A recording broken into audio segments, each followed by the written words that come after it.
Hey, this is Troy with stayonthecourt.com. We are discussing practice preparation for practice 10 for my fifth grade basketball team. So we are coming off of Thanksgiving break where we did not have practice, but we did play in a tournament the weekend previous, and we went 2-1. Definitely learned a lot. If you go back and look at my practice 9 post-mortem, you'll see the mistake I made in preparation. We got burned on a little bit of a full court press on our first game in that tournament, but hey, I chose to do a pass and screen away. So I'm going to go through practice planning for number 10. You may hear my family in the background. I should have done this probably about 20 minutes ago, but the kids are arriving home from school. So here we go. So the problem with being home all week on Thanksgiving, I try to take some time off, but I start looking at YouTube and different drills. Then everybody's doing their Black Friday promotions on coaching plans, and you started going and it's like, oh, that looks like a good drill. And all right, so for this week's practice, we practice twice a week, as you probably know at this point. You've been watching the videos. So this is our Tuesday practice. And the problem is I just got this laundry list. I know we're not going to get to everything. I'm trying to be reasonable with myself. But at this point, let's see. Oh, there's my list for November 28th, which is today. So a couple things we learned during our tournament is we're starting to get pretty good with the passing the ball down the court. And my daughter videotaped our final game of the tournament. And the kids, certainly not perfect, but you're seeing the kids pitch the ball down the court. They're starting to get some layups or at least some advantages. We don't make all of our shots. But, we're doing a little bit of that type of work every day, doing full court passing, and I think it's starting to work. So we're going to do a fast break pass and replace drill. I've done several similar drills. I found another one that's similar to something we did last week, but it's probably a little simplified, which is likely a good thing. And it's really just, let me see if I can get the link out here. Again, if you want, my list of drills, certainly let me know at troy.wallace@stayonthecourt.com or get on the email list at stayonthecourt.com. There's tons of places to get on the email list. So let's just take a quick look at this. So it's pretty simple. Can get a little confusing because you're using both sides of the court, up and back. But it's really just rebound, pitching out to the outlet person, then pitching up to someone who's stationed here, doing a layup, and then everybody just keeps rotating. So you're just passing and replacing. So you're passing as the rebounder here out to the outlet man, just then you're getting the line in the outlet line.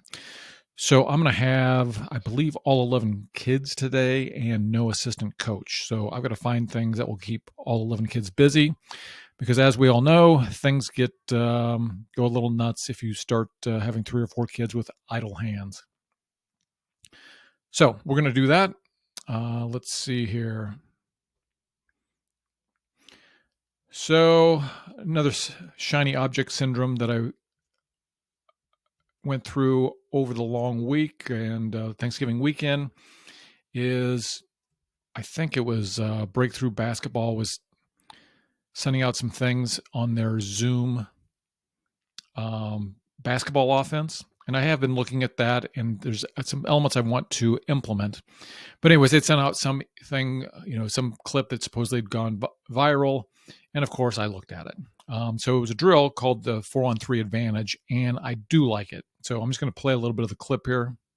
So essentially it's 4, 1, 2, 3, 4 people that are on the perimeter as the offensive players versus 3. I will probably run this 4-on-0 to start, and then I'll introduce the defense. One thing to note is when they start this off, you'll see that they'll take this defensive player that's on the ball and they'll turn his back to the ball, so the offensive player has an advantage. I think that's going to be important. So just one thing to note there. So what he's looking for, if you can't hear the audio, is either a uncontested layup or uncontested three. I'm not going to worry about a 3-point shot for our fifth graders. It's more just an open outside shot. And let's see if I can get to an area where he's actually running the drill. One more. So that's what I want to stress. I think kids at this age, they definitely don't get the swing. My kids are just finally starting to do a little bit of drive and a kick, but nobody's ever looking to swing the ball. And so that's what I want to introduce to them to and do a specific drill. So I did like that drill. I will try and do it in our practice this week. All right. We have been burned because we don't have a sideline out of bounds play. The first one I introduced to them, they just weren't getting. So I've got one that we did last year that worked out pretty well. And so I will, I'm going to put that, I'm going to spend a little time with that sideline out of bounds drill because we definitely would have needed it in the tournament. We ended up being fine. Some of the kids remembered it. I drew it up on the clipboard, but it certainly didn't go perfectly. So, especially for the new kids, I want them to run through that, 4 or 5 times. So we have that if needed, especially if we get some pressure. It's something you can run from either on your side of the 3-point or half court line, or you can do it when you're on the other side of the 3-point line to relieve some pressure. All right, so we are going to, I may cut this drill. We'll see how things are going. Another transition offense drill, very similar to that Gatton circle. In this case, I'm going to widen the circle, so they're kind of running a circle, the perimeter of the 3-point line. Let's see here. So the thing I want to stress, and we've been stressing, is, if there's someone ahead, a man ahead, pass them the ball. So again, this is emphasizing that pattern of rebound the ball, either the rebounder takes 2 dribbles, and it essentially becomes their own outlet. And then if there is a man ahead of you that is open, it is an automatic. You pitch the ball up to them and then go down, and just like you were passing to the wing, make your full cut to the basket, and then go find your space on the perimeter in the 5-out offense. So we're going to go through that 5 to 10 times. Let's see. I keep meaning to talk to them about not complaining about calls. We recorded our last game. I think I said that in the tournament, and we had a real specific incident of someone who may or may not have been my son complaining about a call, and we want to nip that in the bud. One thing I want to try and stress also is getting them to do something with the ball, either faking a shot, faking a pass, and we'll do a little drill where they will just fake a pass and then to someone, and then the person back cuts. We won't do that long, but I want to get them, thinking about doing something with the ball to shift the defense. We'll do probably 5 minutes of 5-on-5 shell, with specifically just to stress getting their hands up on defense. I was watching that video. They just don't do that. And then we're going to go back into this 2-on-1 screen away that we did last week that went well. If that goes well, I have 2 or 3 drills that are progressions of that we will try and do as well. Again, if you want any of these drills or my library, certainly let me know at troy.wallace@stayinthecourt.com, or go to stayinthecourt.com and get on the email list.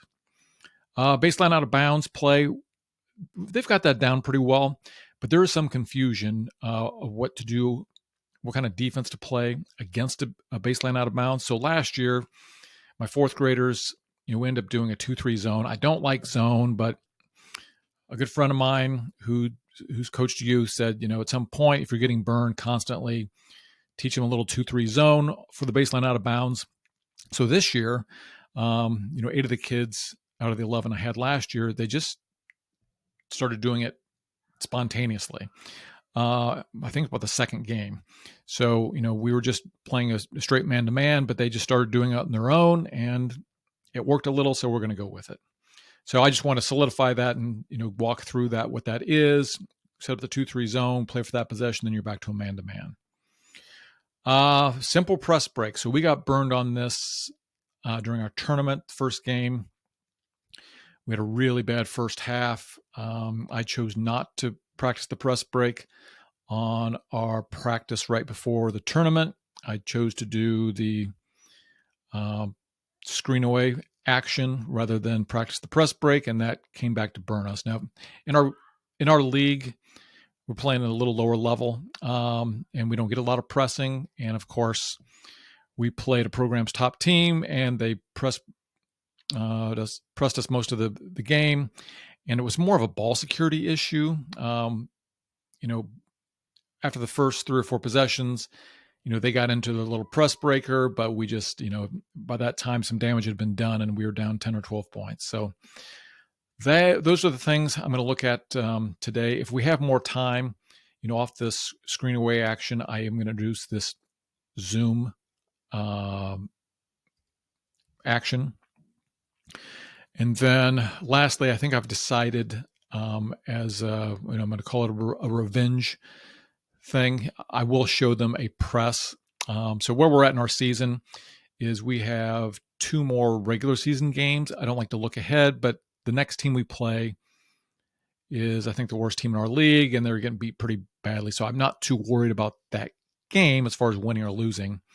But then our final game of the league season is against I think the second place team, and we need to win that to ensure that we end up in the top 4 of our league, and we get to go to the quote quote winners tournament for our league, which will follow. So that's what we are optimizing for, is winning that last game, and then hopefully we win our tournament. And then the kids may not be happy, but I'm going to sign us up to play 1 league up in competition for the winter season. So I think they'll take that much better if we end up in the top half of our league and also have good showing in the tournament. So that's it for practice number 10. Again, shiny objects syndrome. As you're watching videos over a long weekend, you just see all these different things you want to try, and you just have to be careful to not do that. So anyways, hopefully this was helpful. Again, certainly subscribe if you want to get notified about these videos, and certainly get on the email list at stayonthecourt.com, and we'll talk to you all later.